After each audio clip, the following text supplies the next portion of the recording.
Welcome friends, 2024 সালের উচ্চ মাধ্যমিক পরীক্ষা আজকে অর্থাৎ 29শে ফেব্রুয়ারি 2024 শেষ হয়েছে এবং আজকেই 2025 সালের উচ্চ মাধ্যমিকের রুটিন কিন্তু পাবলিশ করে দেওয়া হলো।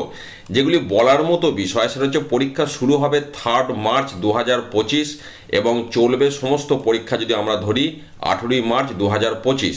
এবার কোন দিন কি পরীক্ষা আছে সেটা আপনারা দেখতেই পাচ্ছেন।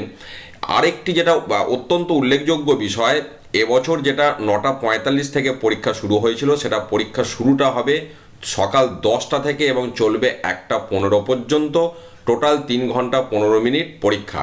এই যে টোটাল 3 ঘন্টা 15 মিনিট পরীক্ষা, এই 3 ঘন্টা 15 মিনিট প্রশ্ন পড়া এবং উত্তর লেখা উভয় কাজের জন্যই কিন্তু ব্যবহার হবে। অর্থাৎ প্রথম 15 মিনিট শুধু যে প্রশ্ন পড়া তা কিন্তু নয়, 3 ঘন্টা 15 মিনিট ছাত্রছাত্রীরা লেখার জন্য ব্যয় করতে পারবে। তো এই হলো সামগ্রিক 2025 সালের উচ্চ মাধ্যমিক পরীক্ষার রুটিন, যেটা পাবলিশ করেছে আজকে সংসদ থেকে। আমি আপনাদের সাথে শেয়ার করলাম। ভালো থাকুন, সুস্থ থাকুন, ধন্যবাদ।